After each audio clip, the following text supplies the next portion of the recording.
ગુજરાત રાજ્યની કોરી ઉદ્યોગને લગતા પાયારૂપ પ્રશ્નોનું હકારાત્મક નિરાકરણ ન આવતા આજે નવસારી જિલ્લાના કોરી ઉદ્યોગ સાથે સંકળાયેલા વેપારીઓએ કલેક્ટરને આવેદનપત્ર આપીને પોતાની વ્યથા ઠાલવી હતી। સાથે જ જો આગામી 26મી સુધી નિરાકરણ ન આવે તો તમામ કોરી બંધ થશે તેવી ચીમકી પણ ઉચ્ચારી હતી।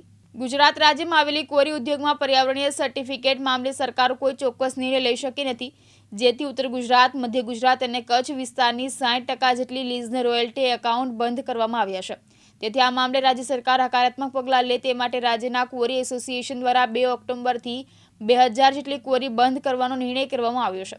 દક્ષિણ ગુજરાતમાં તમામ ઉદ્યોગ રાબેતા મુજબ કાર્યરત છે, પરંતુ ઉત્તર ગુજરાત, મધ્ય ગુજરાત અને સૌરાષ્ટ્રના ઉદ્યોગને સમર્થન આપવા માટે આજે નવસારી જિલ્લાના કોરી ઉદ્યોગ એસોસિએશનના સભ્યો કલેક્ટર કચેરીએ હાજર રહીને હકારાત્મક ઉકેલ આવે તે માટે માંગ સાથેનું આવેદન સુપરત કર્યું હતું। નવસારી જિલ્લા કોરી ઓનર્સ એસોસિએશન વતી અમારા પ્રશ્નો સરકાર સાથે છે, એની વાટાઘાટો પણ ચાલે છે, પણ હાલમાં જે અમારી ઈસી સર્ટિફિકેટનો પ્રોબ્લેમ છે એમાં સરકારે 60% કોરીઓ બંધ કરી દીધી છે અને 20% બંધ કરવાની તૈયારીમાં છે। તો એની સહાનુભૂતિમાં અને અમારા પ્રશ્નો હલ કરવા માટે અમે આ કોરીઓ બંધ કરી છે અને અમારા પ્રશ્નોની વાટાઘાટ ચાલે છે, એટલે અમને આશા છે કે સરકાર સાથે એનો નિકાલ થઈ જશે।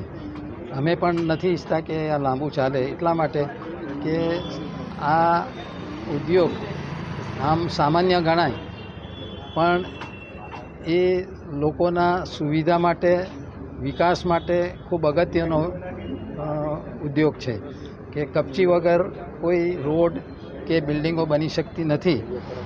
એટલે અમે પણ ઈચ્છીએ કે કોઈને મુશ્કેલીમાં મૂકવા કરતાં ચાલુ થઈ જાય એ વધારે અનુકૂળ છે, પણ સરકારે જ્યારે 60% બંધ કરી છે એટલે અમારે આ અનાયાસે અમારે આ કોરીઓ બંધ કરવાનો નિર્ણય લેવામાં આવ્યો છે। દ્વારકા ખાતે જે મિટિંગ રાખેલી એમાં આ નિર્ણય લેવામાં આવેલો છે।